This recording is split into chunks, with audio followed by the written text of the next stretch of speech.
Dr. Dan, welcome at Reuters Tima Studios in London. On behalf of the European and its subscribers, it gives me a great pleasure to present you with your awards. Congratulations. Thank you very much.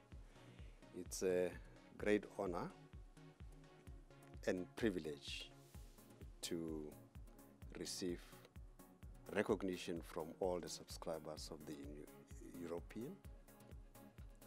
We would like to thank them for this recognition, and we would like to promise them that in PIC they have a very strong partner. We would like to work with them as we drive our investment strategy across the African continent as well as globally. They are a very critical component of the mission and the vision that we set ourselves of being the global leader in impacting investment. So we really welcome this recognition. It shows that we are doing very well. But most importantly, I would like to thank the PIC team at home, those men and women who are driving the actual implementation of the strategy. The board of the PIC, the Minister of Finance as a sole shareholder, for the support that has made it possible for us to win, to impress the European subscribers. And we hope that we'll continue to impress them in the near future as well. I hope so too. Congratulations. Thanks once again. Thank you. Thank you. Public Investment Corporation is one of the largest investment managers in Africa today, managing assets totaling more than 1.928 trillion rand and still growing. They've recently been awarded Asset Management Firm of the Year and Best Corporate Governance in South Africa and Best SOE in Africa. Today, their CEO, Dr. Daniel Matjila, joins us to talk about their exponential growth.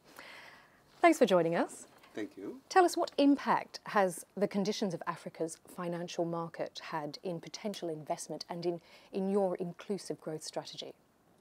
The Africa financial markets are at different stages of development. You look at South Africa, it's a lot more developed. Nigeria is okay as well, Ghana, but there are other markets that are still in their early stages of development, and they have listed investments on stock exchanges, but they are not that liquid. So, which means that investing in illiquid markets is closer to private equity, requires some kind of private equity approach to it. So that's how we're approaching the rest of the continent. And we do it with partnerships so that we have the foot soldiers on the ground through these partnerships that are able to monitor our investments on our behalf and ensure that we get the returns that we want. So we prefer largely partnerships.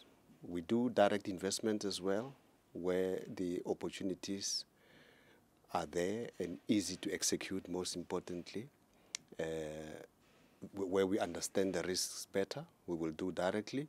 But by and large, we see ourselves using partnership throughout the continent, from private partnerships with private equity companies, with development finance institutions, with both domestic, African, as well as global, that are playing in the continent as well. You know, we have memorandum of understandings with African Development Bank, PTA Bank in East, ECOWAS Bank in the West, and we have partnership with the first investment that we did in Africa. That's EcoBank Transnational Incorporated. We were the biggest shareholder, about 20% when we invested way back around 2015-16. And that's a great partnership because it's now in almost 36 countries. So it's a nice launching pad for our Africa strategy as well, and we get the benefits of market intelligence, research, and that makes our investment approach a lot easier to implement with this partnership. So partnerships obviously key. Why also is it important to consider, do you think, environmental, social and governance factors when investing? It's very important if you are a long-term investor that the type of returns that you get from your investment must be sustainable in the long term. And that sustainability is driven by governance, good governance. We spend a lot of time analyzing governance of companies. And by the way, it does not apply only to companies. It's governance from macro, in other words, governments. As you invest in the continent, you need to understand the different dynamics of governance, how the government is governing. And then you can filter down to governance of companies that you invest in. That gives you sustainability. The right composition of the board that understands the business strategy, that is able to appoint the right senior management to drive strategy on their behalf. They will incorporate social issues, be aware of all the social risks that the company is facing. They will be able to understand and manage environmental risks that the company may be facing, and thus creating a lot stronger risk management process around the generation of wealth as the company makes returns for us. We want these companies to be around for our children, our grandchildren as well. That's why we build in what we call ESG. Longevity. Yes, sustainability of all our investments. In what ways do you use the assets then to achieve your objectives? Basically, it's the kind of sectors that we invest in, you know, sectors and industries. Sectors and industries that have good impact on economic growth. And most importantly, economic growth that is shared across the population and not only concentrated in one place. Through job creation, we want investments that are going to create jobs, investments that are going to look after the environment.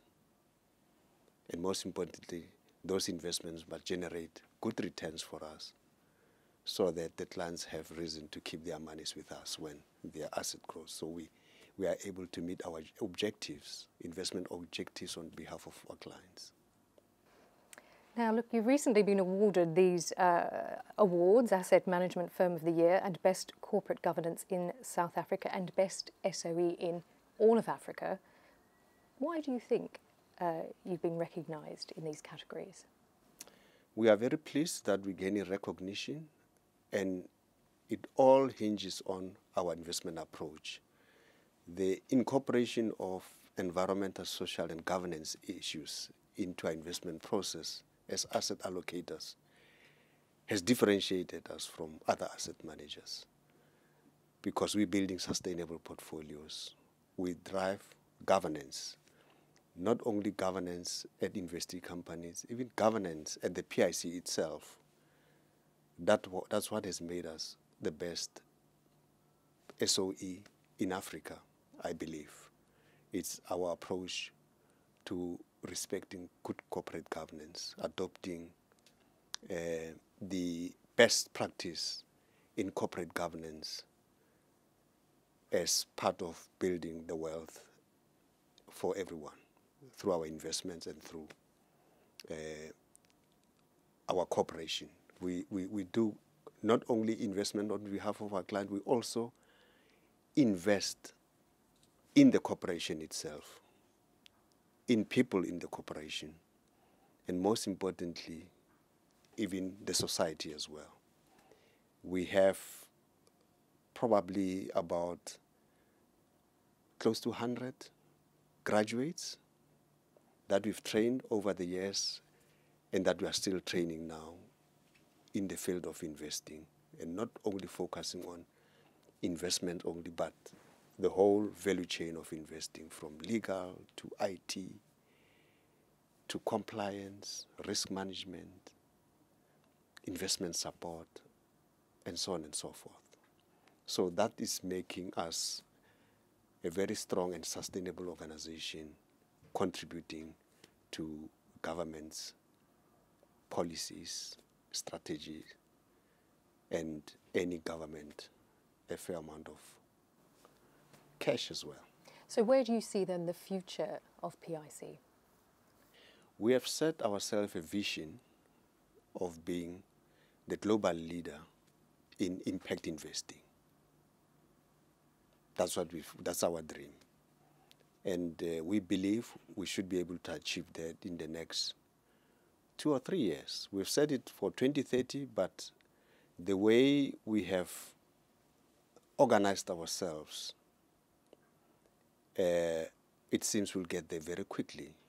And these awards are a testimony that we are on the right track.